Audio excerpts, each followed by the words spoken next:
One time when my oldest was very young, she walked in on me, you know, getting my nut. Because I need to, this pussy is not going to eat itself, So okay? I once, if I did keep the evil away.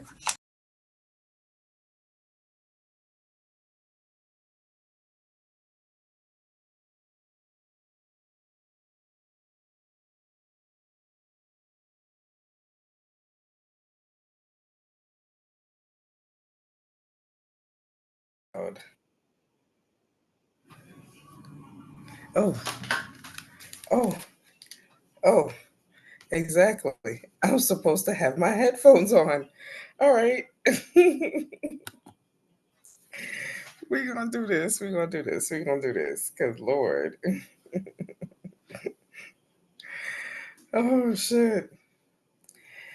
All right, Queen, what's good? Yes, take yourself off of mute.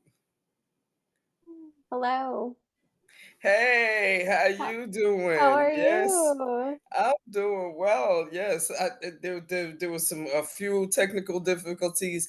I we actually just chalk it up every episode that there's going to be a technical difficulty. So getting on here was one thing, and then Ruby is on the West Coast, so she just texted me telling me that she's on her way home and she's going to log in when she can, which will be maybe about 20 minutes. But either way, we're going to start the interview because time is of the essence, and No and we ain't worries. here to waste time. You feel me? But I feel yes, thank you you. very much for being on Motherhood Sex Marijuana Season 8 out the gate. Yes, indeed. You are literally the first guest, the second episode, but first guest of season 8. So yes, indeed. Woohoo! Thank you for being Thank in you the for building. having me. And I feel like technical difficulties are standard, honestly. Right. Like no, if you've watched an episode or three of our podcast, you'll see that something always happens, and it's like even when we try to make sure that she don't show up, she shows up and she's like, "Hey, nah, you gotta accept that I I'm part of promise the." it's not just you guys. You know The what I'm technical saying? difficulties she wants to be in everything. You know what I mean? And I was just like, all right, fine.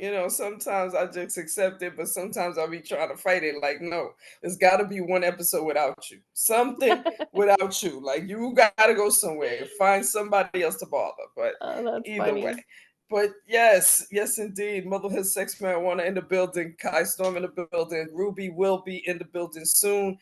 And but of course we got this queen right here, and we tried to get her on season 7. It didn't work out because after all, schedules are scheduling, and things was Mm-hmm. happening. So but now we in season 8, and we definitely are pushing right out the gate with better content and better things, and definitely much better guests. So Thank you. introduce yourself. So please introduce yourself, because my Yeah. first question, because when I was about to put the intro for this video together, I went back to your email and I saw that in your signature you signed your signature as an imagination coach. So Yeah, yeah. immediately I'm just like, let's talk about that. Like, how did we Yeah. get to that Yeah. concept? Yeah. So Yeah. So introduce I feel yourself like, and tell the people how we got to that. yeah, I would love to. So my name is Brianna or Bree, or on the internet I'm known as Leche.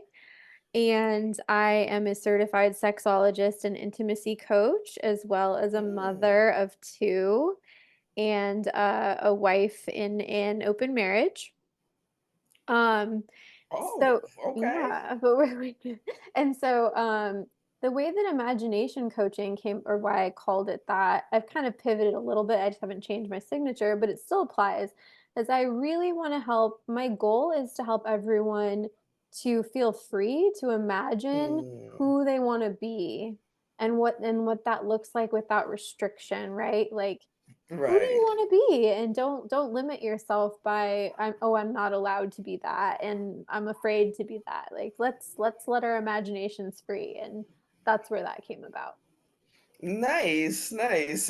And is this okay? So, uh, I did go to your link tree, and I see that you like you said you definitely wear a couple of different hats as far Mm-hmm. as intimacy and definitely coaching and things of that nature. So how did we get to that, or to those sciences that we wanted to go through? Like what exactly led to the path that said that Yeah, yes, we want I to love talk to that people, question. and because it sounds like you have some hats where you're definitely interacting with people and their feelings, and so how Mm-hmm. do we get to there?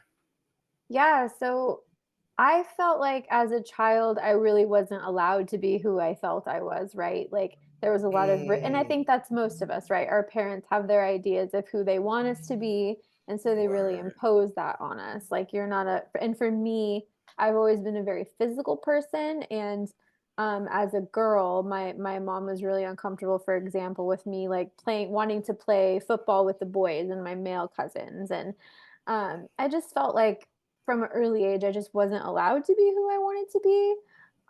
I also felt like I've always been very in touch with my erotic, like from a pretty young age. So I was very interested in exploring my sexuality from like my maybe early teens, and that Mm, terrifies everyone, right? So I felt like that of was really course, like especially at that age, yes. totally. And so um and yeah, I think I always just had that feeling like that I just wasn't allowed to be who I wanted to be. And it really, and I think that what I started to do is I started to try and be who I thought I would be rewarded for being, right? Or like who I would be loved for Mm, being. And so I, I did the things that I felt like I was supposed to do. I got good grades. I went to college. I tried to just, I don't know, be this person that I thought would satisfy people.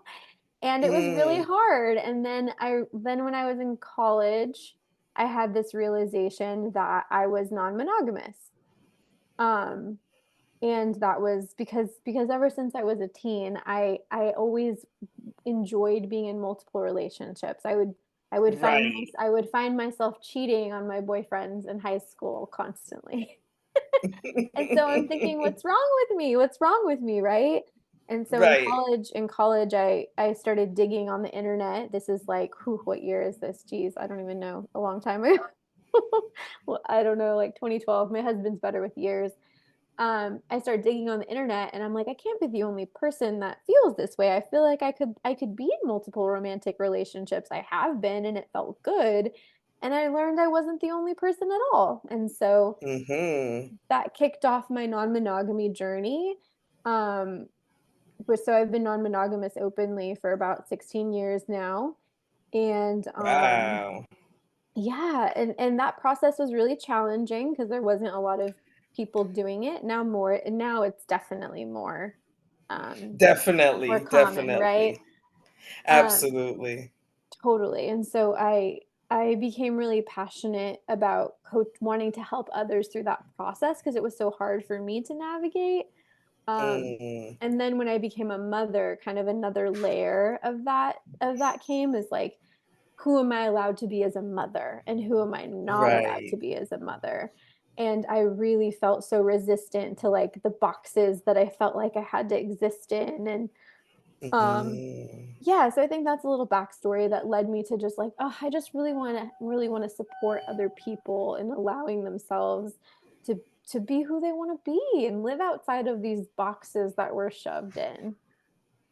No, no. Honestly, I'm glad that you brought this conversation to this podcast, because, Mhm. in all honesty, we've had certain levels of this conversation, in prior episodes, based on the fact that Ruby has experienced and expressed, you know that type of lifestyle, as far as polyamorous lifestyle and things of that nature, what I mean? And one of the things that we definitely talked about is how it didn't, well, I wouldn't say it didn't work for her.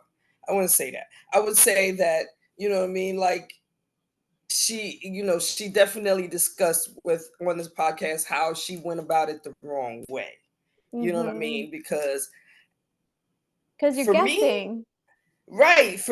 Right. And then at the same time, because for me, it's like if you're in a relationship like that where you know what I mean, where everybody's allowed to, it's open and everybody's allowed to have multiple partners, there's gotta be a lot of level of truth in this situation.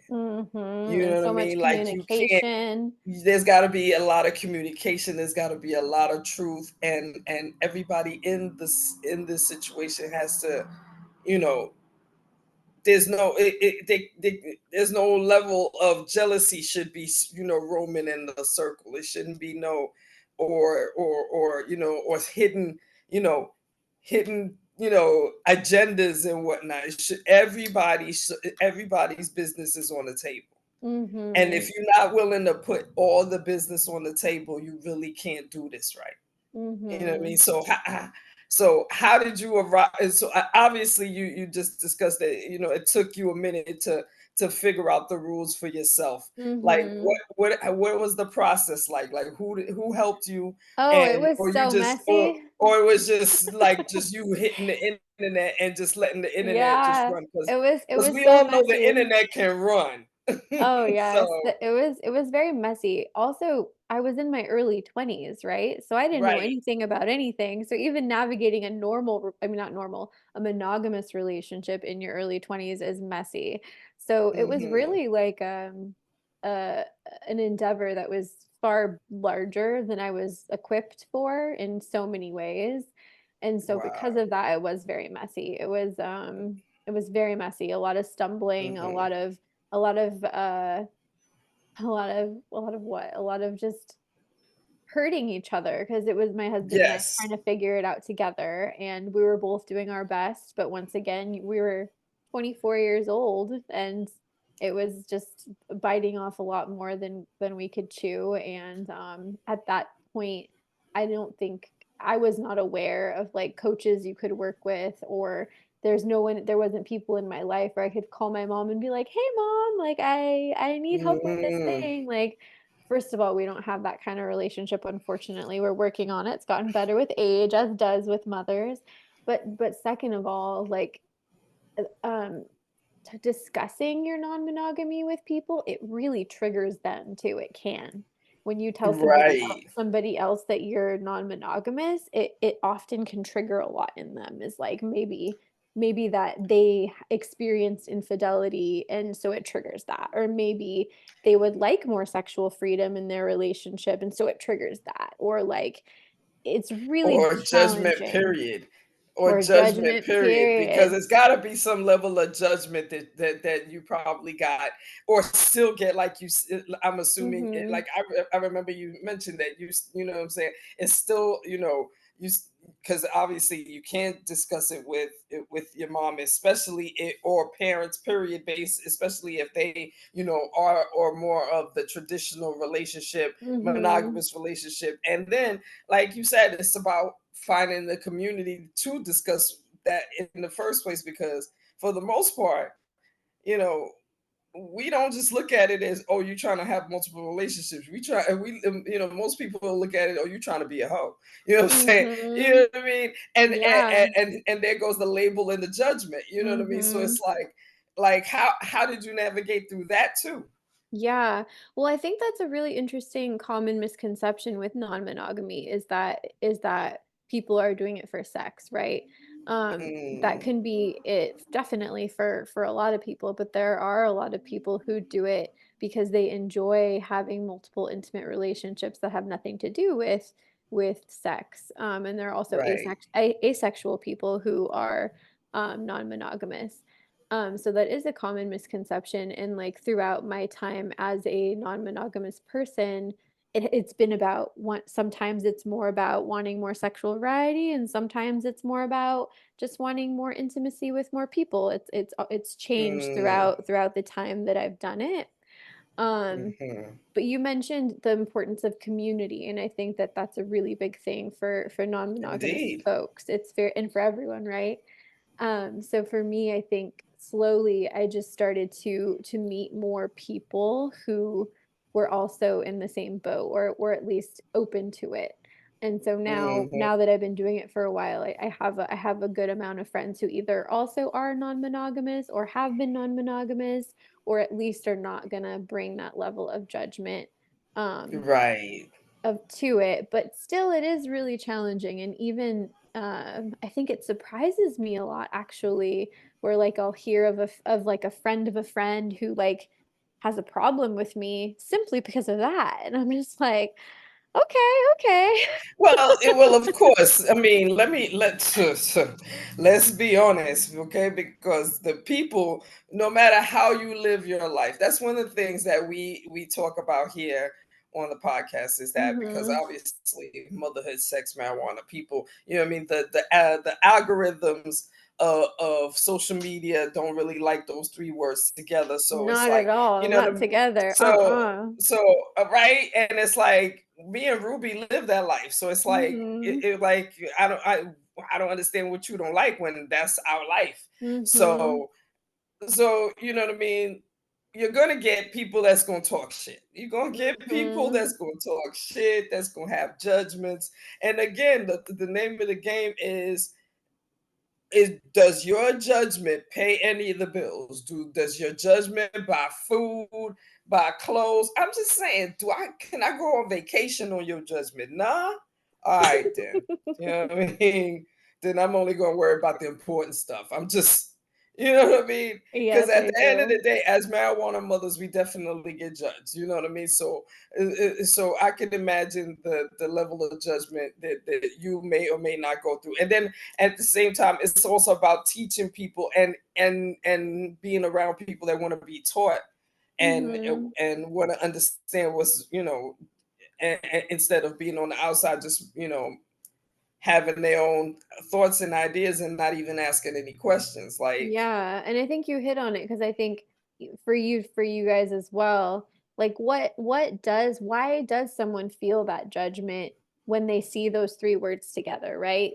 Like are they willing mm, to ask themselves that question? When I see the words motherhood, sex, and marijuana, what do I feel that makes me feel judgment? Like can I actually do some self-interrogation that's making me understand myself better as to why that right, like why that makes me want to judge you guys, you know what I mean? Like right. it's always a mirror. It's always there's something that it tells you really about yourself if you're feeling that.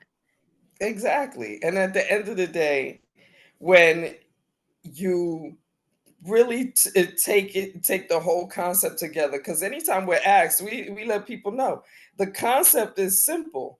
We're mothers, we're definitely great mothers, we definitely represent mothers that do their best and always take care of home first. Of Mhm. course we had sex in order to be mothers. Yes, that was the Believe it or prerequisite, not. like that had to happen. You know what I Yes. mean? And Yes. marijuana is part of the lifestyle because yes, that's how we keep calm. That's how we roll. That's how we live life. And everybody's still getting taken care of. Everybody still eat every day. Everybody still got clean clothes every day. But Mhm. everybody, the adults are still smoking. What happened? The adults get high a little bit. You know what I Yeah. mean? I mean, And I wouldn't have survived early motherhood if it were not for my use of marijuana. For me, it was mostly edibles. I like found one that really worked well, and I took a little right, bit of it, and it just helped me to stay regulated. It helped me to actually be a better mom because I wasn't, quick to trigger and get upset. I was like, "Oh, I can handle this." Like and I and wouldn't have at the same survived time, very well with it. right, and at the same time, you know, for me and definitely Ruby has discussed this before. Like at the beginning of pregnancy, that whole well, for me, I threw up all through each pregnancy, all throughout. There wasn't Mm. nothing, you know what I mean, that stopped the throwing up at all. But Mhm. just to keep food down, to have some sort of appetite and be able to tolerate food, that was Mhm. very important. And that was Mhm. one of the things that we've discussed on the show before, because of course we've had people in our comments and saying, oh, you it's like you might as well be passing the blunt to the baby. First of all, shut up. First of all, shut up. Okay, no, we're not passing blunts to babies. babies. Okay. Second of all, the weed is in our system. Don't even go through. It don't even hit the placenta in order to affect the baby in the first place. So chill out. Learn your facts. Hit Google a little bit. Don't judge.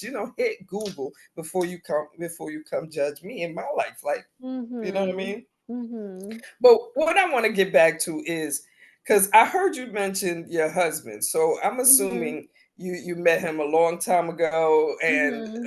and he is also part of your lifestyle, and definitely is took the road with you, or is Mhm. continuing to take the road with you, Mhm. in a open relationship. Mhm. How did that start off? Like, did Yeah, you? once again, we met so young. We were 21 years old when we met. And Oh it wow. was I had another boyfriend when I met him. I had a boyfriend and then I met my husband and I really liked him. We really hit it off and but I had my boyfriend and it was like such a conflict for me and I felt sick Right. about it. I felt sick about it because I liked them both so much. And eventually I felt like, oh well, I have to choose. And so it was Mm, messy and I chose my husband. But that situation is actually what led me to my internet research and which led me to the realization of like, oh, I think I'm polyamorous. I think I'm non-monogamous. And so at 21 years old, I shared that with him and his 21-year-old brain was like, yeah, let's try it. Let's do it. And so I think that we were both coming from a place of idealism and like, yeah, we want to do this. We can do this. And like, um, but I think it took a while for him to really um, kind of think about what worked best for himself because I had mm, already done that work of like, oh, this is what I want. I think this is what works best. Not that I figured out perfectly by any means. I had to go right. through a lot of renditions to figure out like what I like. What I've kind of settled on is I enjoy having two relationships at the same time. That feels really good. And then maybe I'll date other people, but two feels good. I'm not someone who needs a lot. Like some people have like three or four partners, and then that's a lot for me. And I mean, that's a um, lot of going out. That's no, a lot of and keeping track of people names right, and yeah, things. no I'm thanks. just That's saying. too much for me, especially as a parent and as an entrepreneur. There's no space for that. Other Hmm. people do it, and I don't know how. Not for me. I'm more of like a low energy capacity kind of gal. I'm not like go go go. Um, Right. but for my husband, I think he had to go through a process of figuring what felt best for him. Like, how does he like to date other people? What kind of people? What kind of relationships feel best? And so at this point, he's kind of taking a break from non-monogamy just to kind of work on other parts of himself and assess things, kind of take a full picture. So Hmm. I think he's actually at a Okay. point where he's Self kind work. of wondering, yeah, he's kind of wondering like what that will look like for him in the future. It's a little bit of a question mark. Um, and that's not unusual because I've gone through periods, especially after having my babies, I had them kind of back to back. And during that time, I, Mm, I didn't really want to see other people. My husband was seeing right. other people, and for me, I was like, I like being home with the babies. This is nice. I like being in bed with my babies. It felt good. Right. So throughout our history, we've kind of it's always changing, kind of depending on who we are, what we need, now what our family needs. But that's what I like about it. I like that, um, and I like to apply this to everything. There's no rigidity. It's not like, okay, we're this and this is how it works Right. and these are the rules. It's like, everything's kind of always changing and moving. And honestly, Fluid.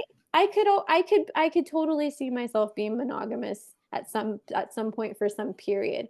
I don't believe that it's my natural orientation, but I could see that it could be for a period of time. It could develop into something like that in the Yeah, future. yeah. So I Right. think that yeah, it's always changing is kind of the answer and evolving depending on because there's so many factors. Yeah, exactly, because you now have kids, you know what I Yep. mean? And so I mean, obviously, well, okay, not even obviously, but how does that work for you as far as your kids are concerned? I mean, like Mhm. how old are they, and what do they see and understand? Because I Yeah. mean, I'm looking at it like this. Like me, shoot, I've been a mom since 1997. So girl, Congratulations. that You've been tells you I'm doing it for a you little feel me? while. That tells you I'm old, you feel me? So, and even from 97 to now, the I've never been I've never lived in a place where it's like big enough where, you know what I'm saying, where something could be going on here and the kids don't see or hear or know, you know what I mean? So it's like, and I am a very much of the belief of letting my kids know what the truth is. Like if there's a Mhm. situation and they come to me and they say, well, I need $15 to go on this school trip, and if I don't got it, I'll just listen. I don't got it because I gotta pay the light bill. You know what I mean? And that's the truth. You know what I mean? Mhm. So in your situation, Mhm. how old are your kids, and have they, do they understand what's going on, and are you planning to, include them, in the future or now? Yeah. So my kids are 4 and 6, so they're still pretty little. Ooh, we talking about pretty little. Yeah, they're pretty Yes. little. And the way that my husband and I have talked about it, like, we've obviously discussed this. I mean, hopefully it'd be a little scary if we hadn't. I was about to say, no, no, no. As soon as somebody said So I'm pregnant, you had to sit down and say, wait a minute. Okay, so we got to kind of live a little different. We got to maybe exactly. change this Exactly, and then do exactly. this because there'll be children and they ask questions. As soon as they Exactly. start talking, they quick to ask questions. Totally. And the way that we have so the information for kids, as you know, just has to be really like developmentally appropriate, right? Like I'm not Hmm. gonna sit my 4 and 6-year-old down and be like, okay, guys, I have to tell you something. Mommy and daddy are non-monogamous. Like that doesn't Like right. mommy and daddy got friends and we hang out with our friends, and you know what I'm saying? You might see our friends. No, I'm just Yeah, and I think, but actually, that's actually exactly the way is we're very social people, and like we have a lot I of mean, because really big friends. that's to be sounded to honestly to make it sound really just on some, it's nothing for them to be, because of course it's nothing for them to be worried about. But what I'm Right. saying, but just to explain it in the most, simplest way, it's like, yes, daddy got friends, mommy Exactly. got friends, okay? Exactly. And for me, And we're we all also got friends, and and we we all all, have we friends. go hang out. And the thing is we're also like people that are we have very intimate friendships. And Hmm. that's kind of a another reason why non-monogamy is important to me is because I think that Word. some people can have really rigid boundaries for their partners and like even to the point where maybe they're not comfortable with their male partner having female friends or vice versa.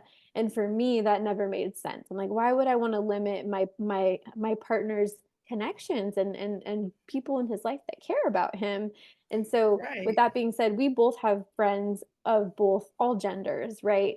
And so, for us, I think the way we think about it is that our children should not be able to distinguish between someone that we're dating or someone that we're friends with because we have Right. so many intimate friends, and so they don't really need to, you know what I mean, like they don't need to be able Nah, to they don't need to know. know, and and they on don't need to know and on top of that, we are also very we don't just bring anyone around, it's like I there's because of the someone has kids. to You be can't just bring exactly anybody around. someone has to be in my life for years before I'm really like, okay, now let's introduce you. And that goes for friends as well. You're not just going to invite a friend that you've Hmm. known for a month into your home with your children.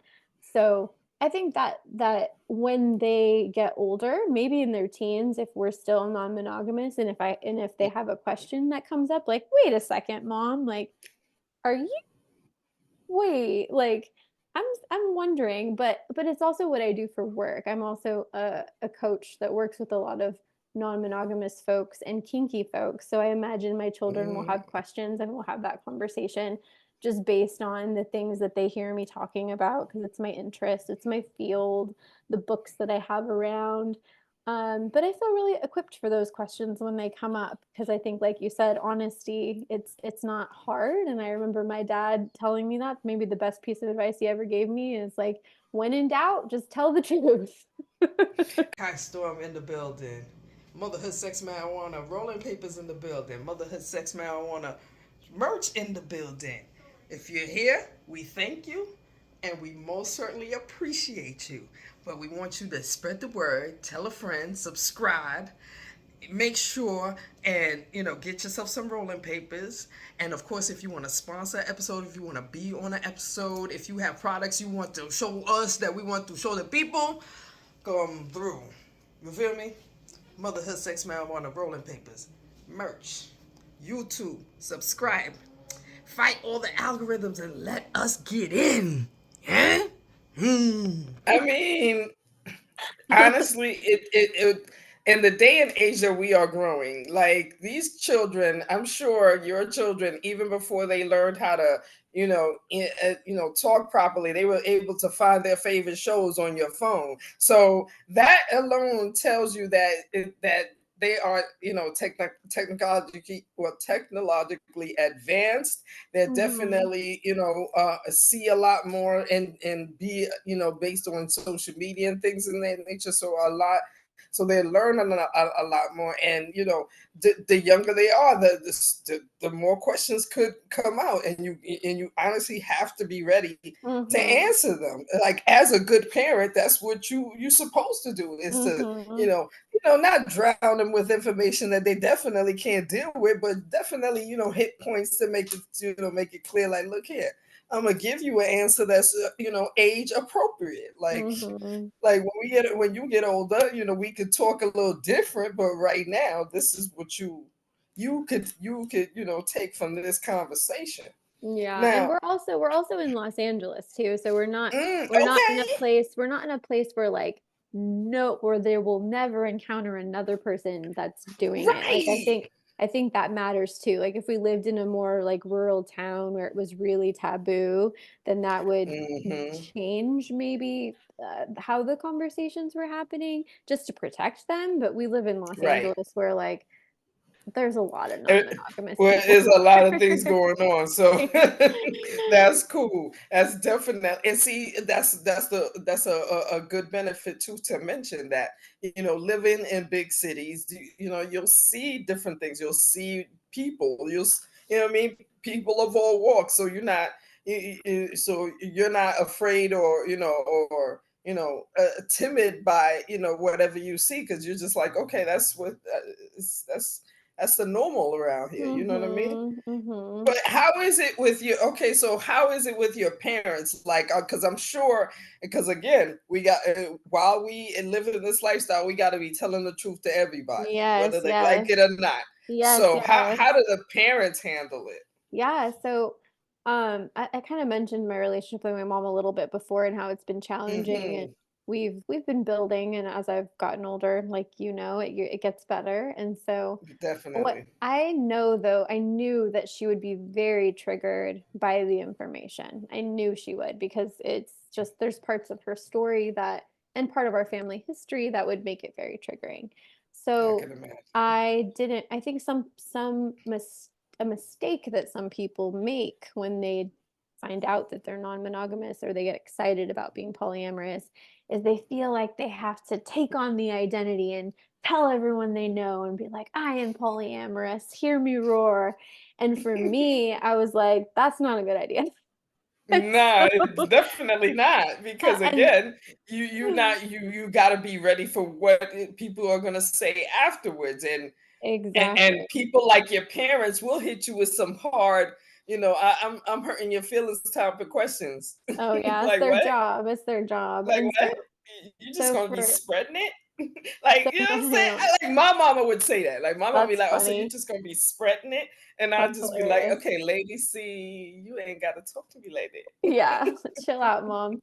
Yeah, no, Chill so out." for me, I dropped a lot of like little hints for years where Mm, I would just say a little bit of something, say a little bit of something, but nothing that was like direct.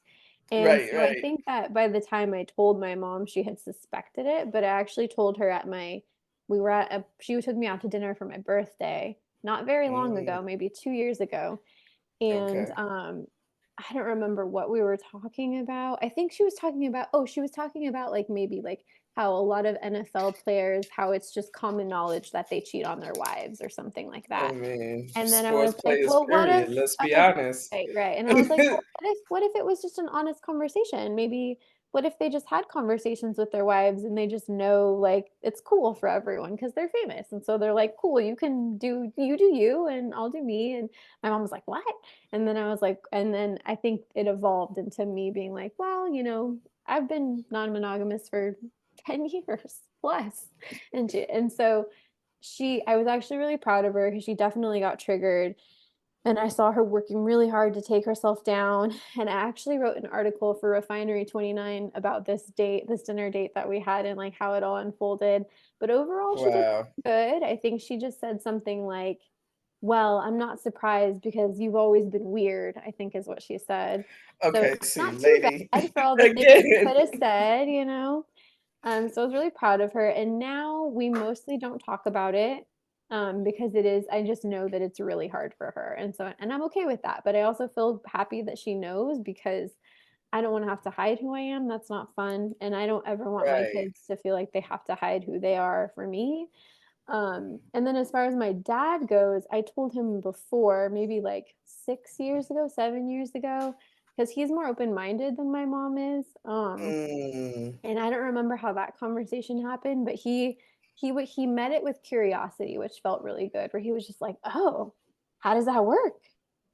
How does it tell me about it?" And then for a while after, he would just kind of once in a while ask like some questions about like how it worked and does anyone get jealous and I do think that my dad is actually non-monogamously oriented himself, and so I think that is why he's curious because I think that if he were to embrace his true self, he probably would be more non-monogamous. Um, but overall, I feel like it was handled on the grand scheme of how it could have been handled, like and taken pretty mm. well. Didn't ruin my relationship with either of them, so I feel grateful. Neither of them like it, and I think that if they got to choose, they would be like, "Yeah, don't do that." But we're still good. Well, I get, first of all, I get them, the idea of, why they would not want you to do it based on the fact that, what I mean, they old school, Mhm. image and things, judgment, things of that nature. All of those things are swirling around their head as, Mhm. they're taking in this information. Your mother definitely took it like most females would, because it's like, most females are looking at it like, yo, how could you be in a relationship where your man is cheating, like like in a like a superstar, or whether he's a rap star, whatever he doing outside to make millions, and for a fact he got this girl, that girl. I mean, shoot. I mean, perfect example, Rich Homie Quan. Like, what I mean? Rest in peace and whatnot. But, as soon as, he passed away, all of a sudden there's like a whole slew of girls that he was taking pictures with and romancing with. And it's like, how could, and most people is like, how could you, be in a relationship with a man knowing that he doing that? But at the same time, Mhm. I look at it like this: if he rich like that, maybe every time you swipe his card to buy a Birkin, maybe you might forget. I don't know if you buying shit and you chilling, like you might not need to worry about that. And it's hard and it's funny to even take that route with it. But at the same time, in that aspect, I get it. Like, I get it that the money will make you forget. I'm sitting in Gucci buying 3 pair of boots. I might not remember that you got 3 bitches. No, Yeah, and there's I might not really be concerned about that. I I'm not, coach what I'm saying? clients I'm not on going to turn around. I'm not going to turn around and I don't think I would turn around and then go get a dude. But because at the same time, I don't want. But either way, however I handle the situation, there's always going to be judgment in that. And then, and then to be honest, I think men, more are more, they more gravitate to the polyamorous lifestyle based on the fact that they like the idea of having a couple of a couple of Monday, Tuesday, Wednesday, Thursday, Fridays. I mean, Yeah, I feel Especially like if my they lived that clients lifestyle when they was younger. It's like, I feel like I my remember clients are having a pretty Monday, evenly Tuesday. split. Like I have a good amount of both male and female clients who are wanting to explore it. But I think the reasons are Mm, always really interesting too. Like right. that's something that I really, I mean, I love being a sexologist. I love being an intimacy coach because every client story is so unique. But just to give Of a course. few other examples of like why non-monogamy might work well for a relationship. One example can be, let's say, and I've had several examples of this, is that one person has experienced some trauma, some sexual trauma, and Mm, so sex is just not really enjoyable for them because of this past trauma, and they don't have the capacity to deal with that trauma so that they can enjoy sex with their right. partner, but they still want their partner to be able to have a sex life, right? So that's one context where I've coached folks on like how to navigate that. Wow. Secondly, maybe one person is really has a specific kink that they just need to explore. Like, I really want you to pee on me. Like, I really Right. need it. And their partner, Right. like, I And don't their do partner that. is like, I don't want to do nah, that. That's not for me. I'm not But gonna do that for you. but if you need it so badly, if it keeps coming up, why don't we just let you enjoy that with somebody else, right? So Mm, there can be many reasons why non-monogamy might be a good fit for a relationship and could actually like relieve some tension that's in the relationship, or help bring a creative way to solve a problem in the relationship that feels right. like it can't be overcome just with two people, right? Now this might okay because I do remember you said that that not that polyamory is not always necessarily sexual, but I remember once. First of all, I watch a lot of YouTube, so that's just let me just put that out there. YouTube is part of my entertainment. So so of course YouTube likes to suggest shit, and they suggested me to watch this episode where this woman, and it was and honestly both it was two videos, but both videos literally had me captured because of the content that they was talking about. But it started where this woman was saying that she met her husband when she was younger. They grew up together, and he did. There was a couple of times where he had to go to jail and spend some time in jail, but she still was with him. And then when he came out of jail, they got married, and then he started coming to her and asking her to, what I'm saying, to let her, hit it from the back. Like and when I say hit, you know which back I'm talking about, the Okay, other yeah, back.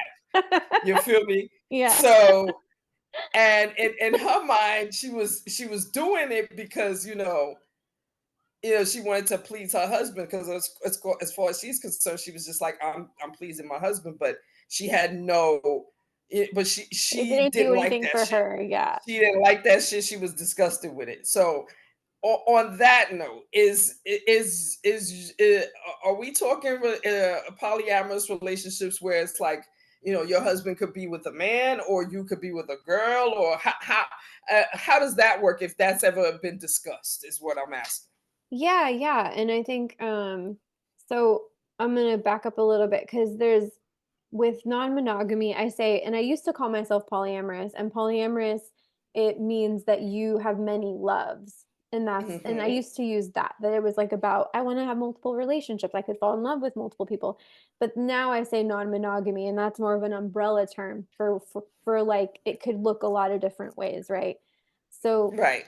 there's but what was I going to say after that? Oh, so when I coach people who now are deciding to open up their relationships, or know that they want to explore non-monogamy, there's so many conversations that have to happen first, right? Of course. So many conversations. And so that is one of them, is like maybe and it's actually really common that it's a bisexual, one person in the relationship is bisexual or pansexual, queer, and they're wanting to Hmm. explore that, and it's something they can't Hmm. do with their partner because their partner is who they are, like in a heterosexual relationship, a heterosexual context. Right. So that happens a lot. And it's nice. It's nice that people can have that option, If like I'm really into women and my partner is a man, do I just now I go my whole life not being able to ever be with another woman? Or maybe I discover that I'm bisexual or pansexual or queer or whatever I decide while I'm already married. Because some people get married Right. when they're 19 years old, 20 years old. You don't know anything. And so but truly it just goes back to lots of conversations. So much, if anyone wants to explore non-monogamy, be ready to talk, because you're gonna have to talk and talk Exactly. and talk. Because I mean, the conversation has to go from, your emotional side, you know what I mean? Because, like, are we taking it these relationships to a point where, we might fall in love with somebody else other Mhm, than mhm, who we originally fall in love with?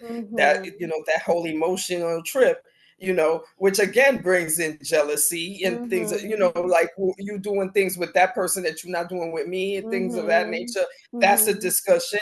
And then health wise, hello, wait a minute. Because mhm, nah, before anybody touch anybody, we all got to go to the clinic. We all got to show mhm, records. Ain't no mhm. HIPAA rules here. If we all mixing bodily fluids, ain't no HIPAA rules involved. Don't even Exactly. bring HIPAA in this. You know what I mean? So Yes. you know what I mean? So it's like everything has to be put on the table. Like I said, Ruby has definitely brought it to the table and said, like like she felt like she wasn't in certain situations, she wasn't doing it right based on the fact that, not everybody was honest. You know what I mean? Mhm, Or you know what I mean? And in that situation, everything has to be on the table, like mhm, everything. You know what I mean? Because let's just say y'all make a decision to engage in all kind of relations, and then there's no sense of birth control, and then then let's see somebody get pregnant. Now It's we gonna got to get really messy figure out fast. It's who. gonna get messy Yes, fast. it could get messy fast. Yeah. So And you that know what I mean? Like, happens. And that is why I'm passionate about doing what I do, is because I want to prevent that for people, and especially with word. sexual education being so terrible as it Mm-hmm. is. Like for most people don't get adequate sex ed, so then they're trying to navigate multiple sexual relationships without any sex ed. Like, let's have some conversations here to help you do it as safely as you can, so And the that none of internet that's happening. does straight up does a whole lot of interneting, so you can't, what I mean. So while you're doing research, it's definitely, you might get led, down the right path, but you might not. So Mhm. talking to people and having a community is definitely important. Now Mhm. you also mentioned books that you have laying around. Now, are these any of these books that you have written? And if you haven't written one, have you thought about it? I love Because that. I I love think, that why not? question. I love that I question. think, why not? But go ahead. I have not written a book yet, it sounds nice. And I think about writing a book all the time, but I do have ADHD. I just got diagnosed this past week. And it makes a lot of sense because I'm someone with a ton of interests. I'm always jumping around from idea to idea. So I do think at some point I will write a book, but what it'll be about is a big surprise. So you No, but know. let's be honest. Let's be honest. Why not be about what you know what I mean? Not, of course you can't write about, your patients or your clients, because obviously, they gonna want a piece. And no, this is my book. Chill out, sit down. So, you could write about your life and Mhm. your experiences, because again, that also leads to, finding a bigger community that's involved in exactly what you're involved. You know what I mean? Mhm. And because I've written a book myself, I'm just saying, I know that you don't really need no publisher to get your thing off. All you got to do is write it down, hire a very good editor, you know what I'm saying, get a book cover together, and boom, boom, boom, you on Bada bing, bada Amazon. Let boom. Bada bing, bada boom. You on Amazon telling the Well, I'm people, gonna call you. listen, I'm gonna call you when I'm this, ready. to help me with the this process. is how you should be leaving your life, because this is how I figured it out. Because Yeah. again, the same education that you know, had to go through the same road, somebody else is walking that road behind you. I mean, that's one of the Mhm. things that I figured out being a 52-year-old, that life recycles itself. Oh, And it sure everybody, does. you know what I mean? And everybody is walking behind you. And if you can help somebody behind you, you know what I mean? And it also goes back to the story I was talking about with this woman, because like, I mean, her story was tragic, because I mean, she literally went through a whole lot of things, and then you know they talked about her daughter too. But again, the beginning of the story was just it still you know hit me, because it was like she was trying to do something to please her husband, to keep her husband you know from you know going out and you know and seeking you know something from someone else. And it's Mhm. like you got to also look at it like, if she had you know if she had been free enough to say, okay, listen, I can't do this for you, but you are allowed to you know go and get it yourself, and you know still wanting to you know be in that relationship, then you know it would be one thing, and it would be the honest thing, because that's what we at in this world. Like at 2024, it's a lot of shit popping off. It's a lot of things people are into, and the last thing you want to do is find out. Like you all, like again, I watch you a lot of YouTube, and I see a lot of stories about people finding out things that people are into, and then they didn't realize that they were into, and then all of a sudden guns and things, and all of a sudden we arrested for murder. You know what I Yeah. mean? Because we didn't know what was happening, and then we found out. You know Yeah, what I and mean? that's why my coaching is not just about like how to open up or non-monogamy. I also coach folks on like Mm, how do you get comfortable owning what your desires are? Like let's unpack the exactly. shame there. Like not Like judging yourself for not what you judging like. yourself because if you can't own your own desires, you're not going to be able to share them with your partner. You're not going to be able to tell your partner, I'll use the pee example again. You're not going to be able to tell your partner that you want them to pee on you and that you think that would be really hot if it's so shameful for you. And so a part of my work is also helping people to unpack that shame, helping people to practice conversations even. What would it look like? Let's practice for you to say, Mm, "Hey, I'm just gonna share this kink that I have if you're open to it." So word. so my work is also with it's just so much more. It's like how do I teach people that there's that Mhm. they can have whatever they want as long as it's not hurting anybody else, right? Indeed, indeed. As long as it's not hurting anybody, as long as you're not doing it with children, as long as you're not doing it with children. No, I'm gonna emphasize that, because again, because I watch a lot of YouTube. I actually did a reaction video where, because I saw a clip of this man where they asked him, if you could get rid of anything in the world, what would you want to get rid of? And this man literally said within seconds the age of consent. And I was like, dude, why would you say that? Yeah, that's alarming. Like that makes you look like a, okay, yeah. That makes you look like a, okay. Like, come on. You know what I mean? So, Mhm. like, no, as long as you're doing it, not doing something that's hurting anybody, as long as you're doing it with consenting adults, Mhm. that's the key. Right, That's because some absolutely the consenting key. adults want you to hurt them. So as long as it's I mean, consensual. consenting adults are into different things. I mean, Yeah. again, we all have a vice. That's another Mhm. thing what we talk about here, because it's like people say, "Oh, they still have the old stigmatism that marijuana is bad and whatnot," and it's like it's like we all have our vice. You might have a vice that you drink Hennessy till you pass and puke out. I don't do that. I don't. Me and Hennessy not Yeah. friends. You know what I'm And it's saying? just You know what I'm I think saying? what it is that we've moralized certain vices over others, right? Like so, like I you're allowed to get addicted to exercise. That's okay, right? You're Or definitely to work. It's okay to you're be a definitely workaholic.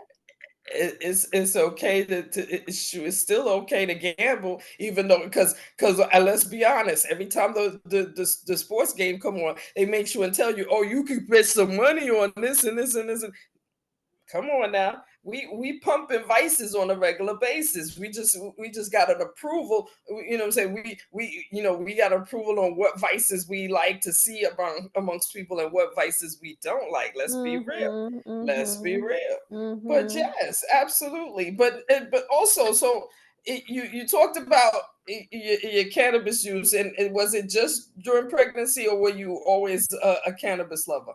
I I go back and forth. Once again, I feel like same with my non-monogamy, it's kind of dependent on the season that I'm in. Sometimes I find Mm, myself enjoying it more often, and sometimes I take long breaks, and so it's always different. But it's funny because it's almost like every time I do remember that I can do it, and then I do smoke, and I'm like, wow, why don't I do this more often? and shit, you on the West Coast, so Yeah. you definitely got the weed that's coming from the grower that's selling in the store. I'm on New York side. Most of the weed that's out here is, I would say, some people are, they're growing, but for the most part, I feel a lot of people are hitting FedEx. You know what I'm saying? They got Yeah. peoples and they hitting FedEx, and they making what they doing. And then of course, because New York is a greedy place, New York hasn't, exactly regulated how everything is going. So we still got the recreational shops that hate the plug, and the plug is sitting around like, shit, my bills is paid, player. Who you talking to? My bills Yeah. is played. No, I You definitely have know what a I'm saying? positive relationship and view on marijuana, and I recommend it to some of my clients sometimes if Mm, they're, as a tool for anxiety, as a tool for of course. imagination, right? There's so many times where Exactly. I've smoked a little bit and I got the best ideas. I'm like, this is the best idea I've ever had. Indeed. So it definitely Indeed. is a wonderful thing, and my relationship with it has just ebbed and flowed in different seasons of my life, but I'm definitely appreciative of every time it's there for me. Absolutely. And does your husband partake as well, or is it just you? Same. It kind of changes for him. We've had seasons where we were like doing it more together, and then sometimes where maybe I'm just doing it, sometimes where he's just doing it, and it's always different. Okay, that's cool. That's cool. And now the question is, how do you plan to? Because again, 4 and 6, I'm sure the only thing they need to know is, when their cartoons come on, when it's bedtime. You know what I mean? When we going to the Mhm. park. That's all they. That's 4 and 6 year old. That's their life. But Mhm.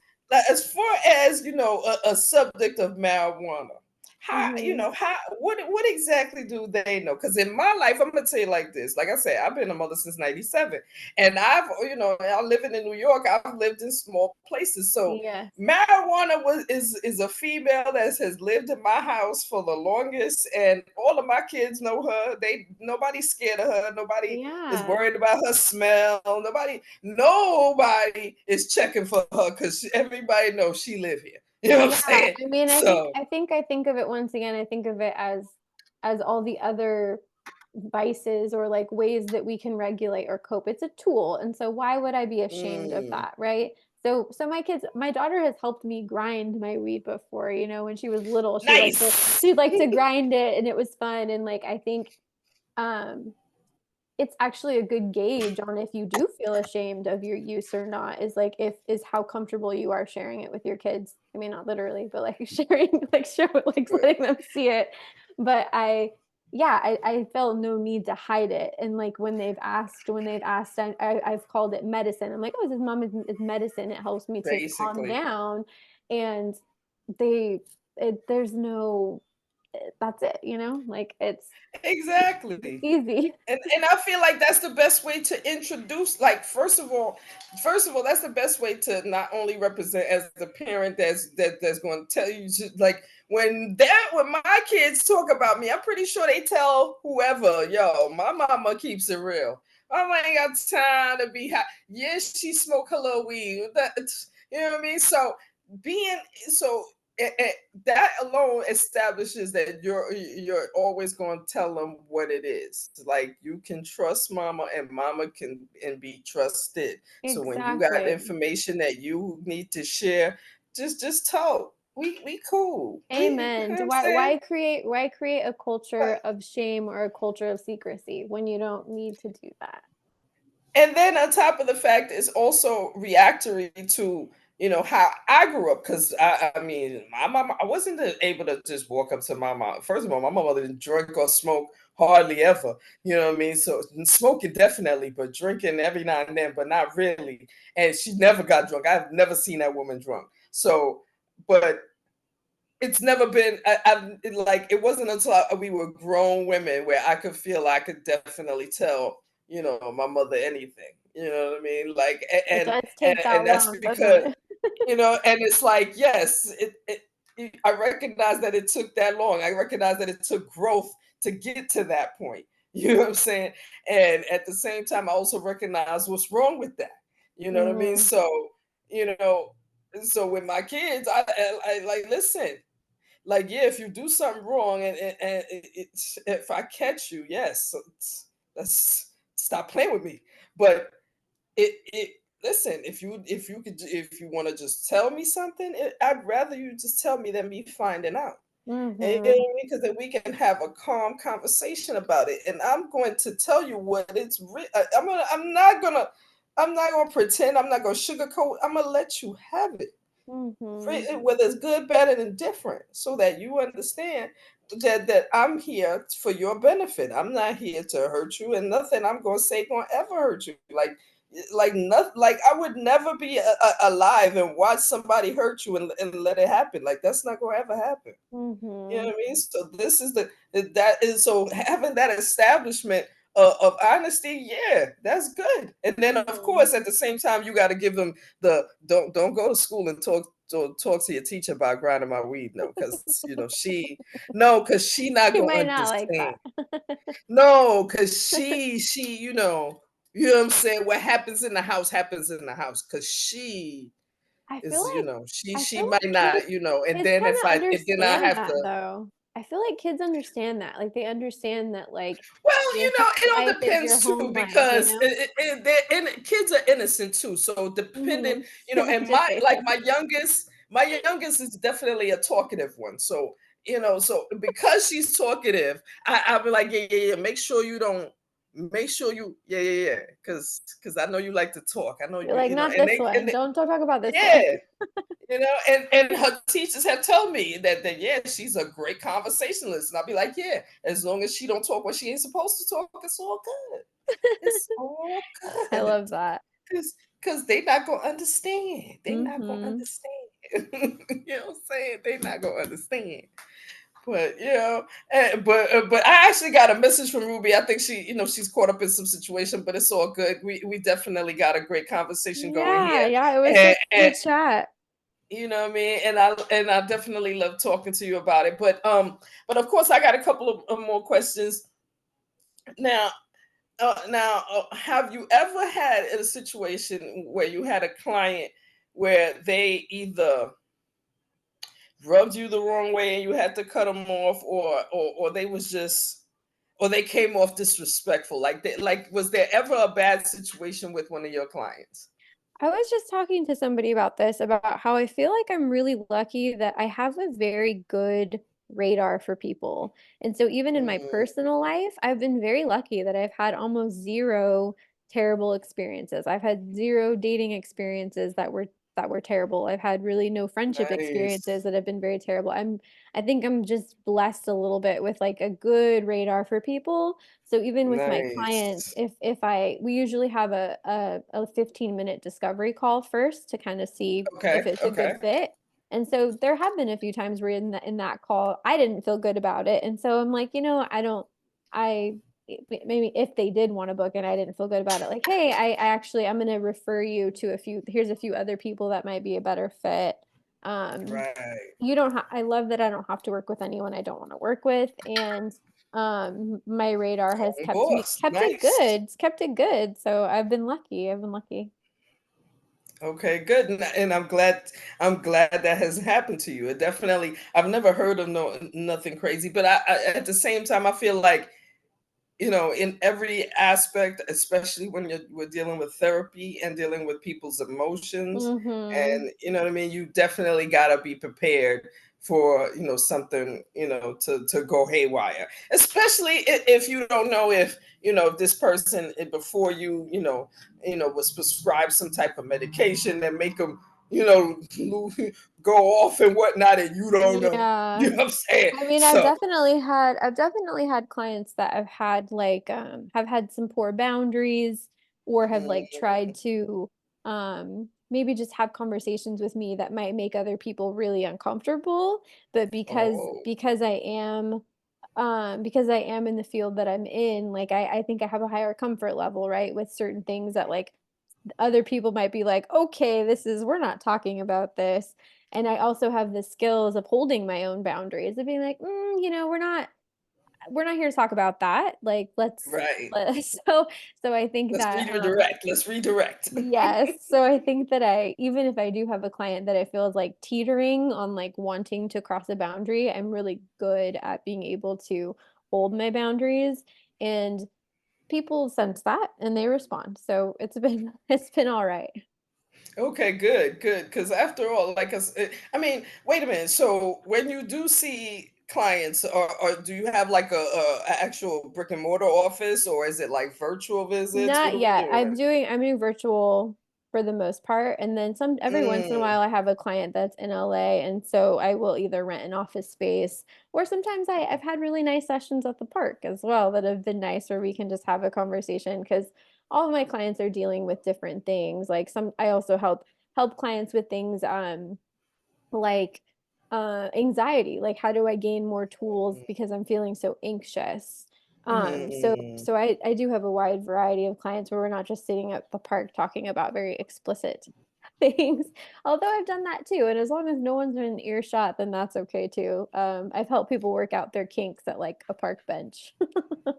I mean, it's also safe for you because I Oh, it mean, has to be. hey, Yeah, yeah, totally, my hey, safety is because again, like I paramount. said, even in a situation like that, you definitely need to be prepared, for, not wishing it on you, of course not, but I'm No. just saying, in that type of space, and that discussing, sensitive subjects, you got to be, prepared, that, what I mean. And then again, like I said, we because of the shit, just because of the TV commercials, that the drugs that are being pushed, the pharmaceuticals are being pushed. So you don't know who coming to you with some type of pharmaceutical high that don't, ain't conducive to your shit. Like, you know Yeah, what I'm saying? Like, yeah, no.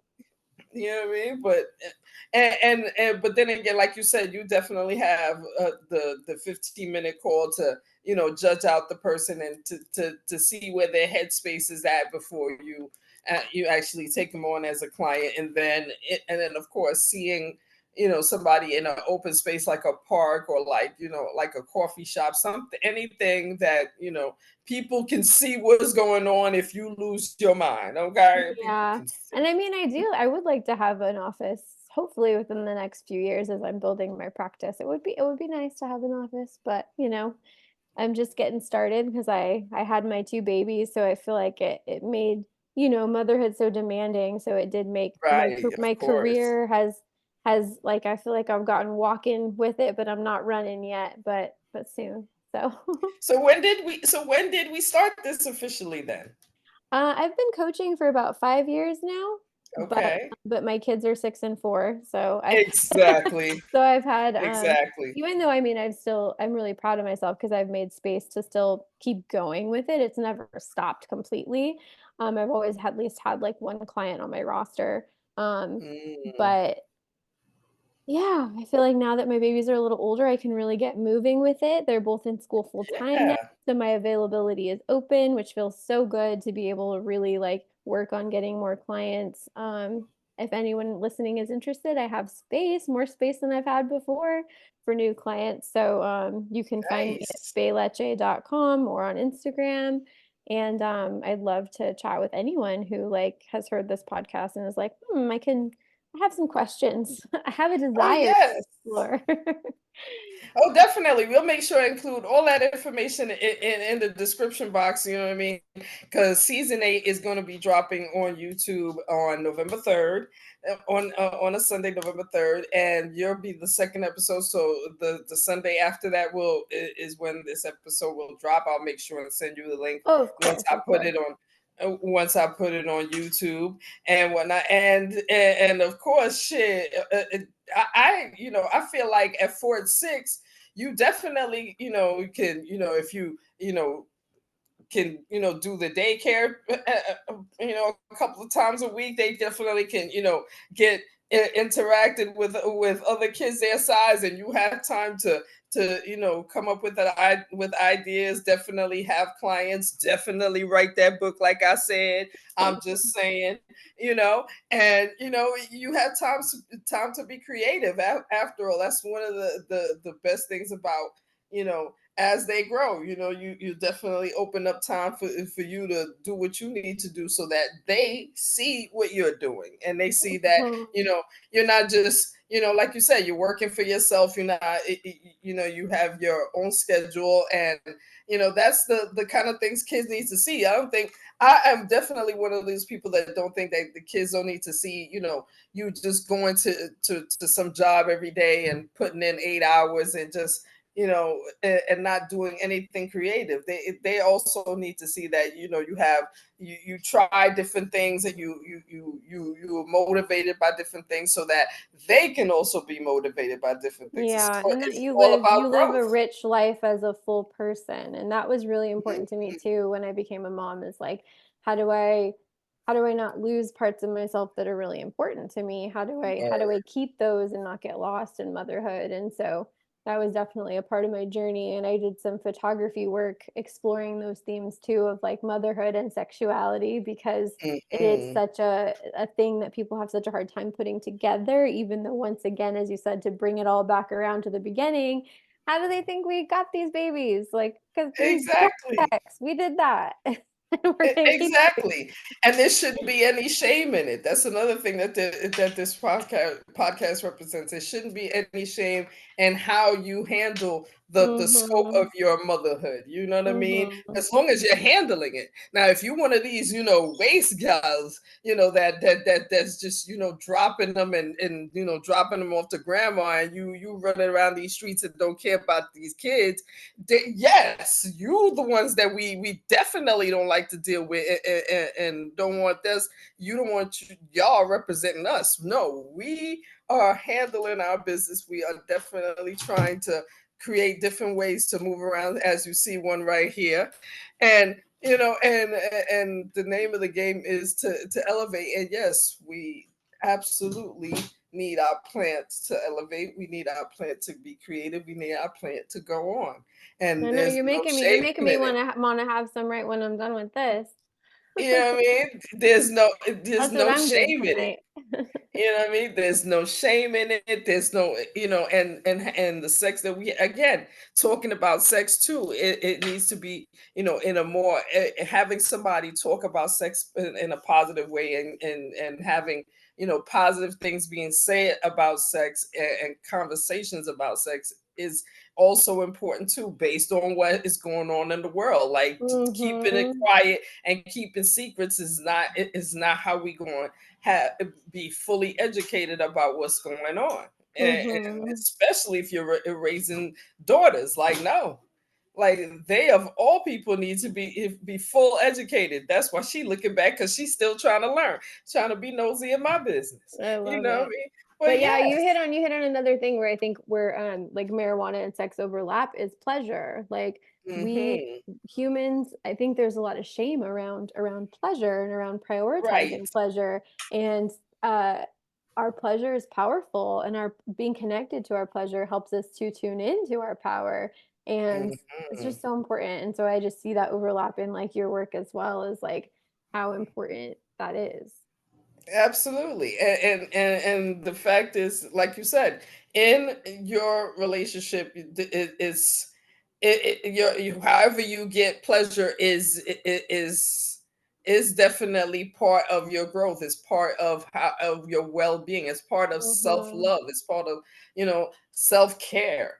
You know what I mean? So there's so, and discussing that and having the ability to discuss that and being in a relationship where you can discuss that, and like you said, be fluid. You know what I mean? You can decide for a period of time that, I'll be monogamous, or you can decide for a period of time not to be monogamous, and it's like, it's all about having open conversation, real truthful open conversations, and you know what I mean, And and with yourself everybody in the first. Open conversations huh? and truthful. I said open conversations and truthful conversations with yourself first. Exactly, with yourself first, and definitely with your partner, and the fact that you have an accepting and loving partner in this realm is true. That's a gem, girl. I'm That's a very lucky. definite gem. It has not been an easy road, but Hmm. whose marriage is.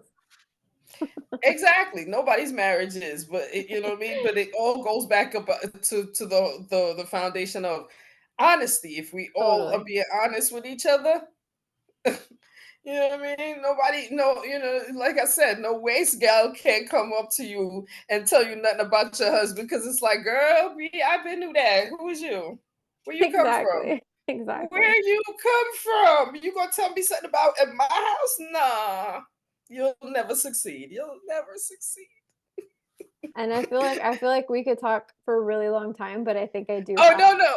I do Oh have no, no, no. to I get was going. definitely about to close Okay. off right I now, was because I like, figured, you know what I mean, because it's still early on your end, and it definitely is getting later on my end. And but I thank you for coming it was through. I so nice definitely to thank chat. Let you. me know if you want me on again. If there's something like specific you want to talk about, I'd love to be here again. Oh, no problem. I think we definitely gonna have you again, because we're gonna have to Okay. schedule Or you a time with Ruby, have your because callers send in some questions or something. I don't know. We're gonna have exactly. fun. Well, it's so nice to And meet you. then And then plus, like I said, you'll definitely have to talk with Ruby, because I feel like I know you and I Ruby miss definitely Ruby. need, Okay, we gotta do it because again with Ruby. exactly, because she, you know what I mean, she definitely connected in that way, and I feel like, and then plus, she usually handles the sex questions of the episodes, where, you know what I mean. I'm basically going to just handle the business. I'm not about to ask you what you and your husband do in bed, because that's not. I'm gonna keep that off my business. But Ruby would ask you. I'm just telling you that she will. But I'll be yes, we're prepared gonna for have to next do this time again. then. Well, That's it's so nice to meet exactly. you. I really It appreciate was nice to meet you, you. Have a Queen. good night, and I'll see you next Eh, time. absolutely. And on that note, motherhood, sex, marijuana in the motherfucking building.